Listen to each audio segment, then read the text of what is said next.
This is ILTV on the Hour, bringing you the biggest stories from Israel and the Middle East in just 5 minutes.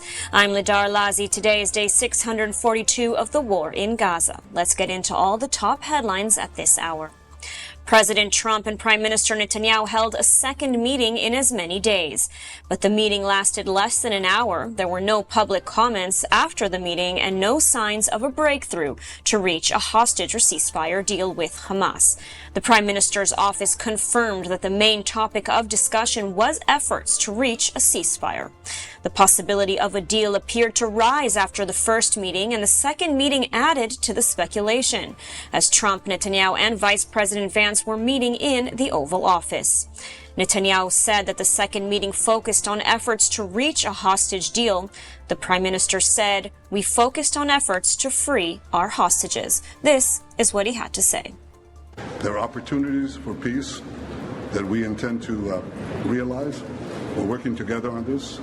We have still to finish the job in Gaza, release all our hostages, eliminate and destroy Hamas's military and governance capabilities, because Gaza must have a different future for our sake, for everyone's sake.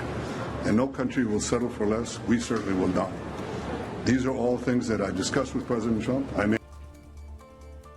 Meanwhile, U.S. envoy Steve Witkoff has reportedly decided to push back his flight to Doha to join proximity talks between Israel and Hamas. Witkoff was expected to fly to Qatar yesterday, and a new departure date has yet to be scheduled. Witkoff says that he still plans to travel to Doha in order to help bring the deal over the finish line, but a departure date has not been determined. Reports from Doha indicate that the fifth round of proximity talks ended last night without significant progress. Following the first Netanyahu-Trump meeting on Monday night, Israeli officials said negotiations on a hostage release had settled most issues, but the core issue of bringing the war to an end remains unresolved.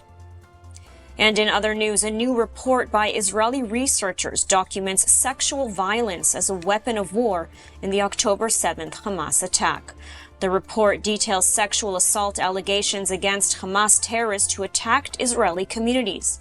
The Bar Ilan University report offers a legal blueprint for potential prosecutions. The report cites at least 17 witnesses to at least 15 separate cases of sexual assault, including gang rape and mutilation of sexual organs. Several hostages released from Hamas captivity said they witnessed and experienced acts of sexual assault by their captors. Let's listen to one harrowing account. בשבת השביעי באוקטובר הייתי בבית שלי, בקיבוץ נירוס, עם בן זוגי שלי מתן. בפתאום רעש, פיצוצים, צרחות, והדלת נפרצת. חטפו אותנו. אני זוכרת שמכוונים עליי נשק. אני זוכרת ידיים שלא שייכות לי נוגעות בי. אני זוכרת שצעקתי, ואז חושך. כשהתעוררתי, הייתי חצי ערומה, מוקפת במחבלים. הם הרביצו לי, הם נוגעים בי. לא ידעתי מה קרה לגוף שלי בדקות העבודות האלה. אבל הנשמה שלי כבר ידעה. שום דבר לא יהיה אותו הדבר. An absolutely horrific account. It makes you wonder, where are all the so-called feminist organizations, the so-called human rights organizations? Where is the UN? And moving on, in other news, in Lebanon, the Air Force carried out targeted strikes deep inside the country, killing 2 senior terror commanders. A senior Hezbollah Radwan Force commander, Ali Haidal, was hit by an airstrike in the Deir Kifal region of Lebanon last night.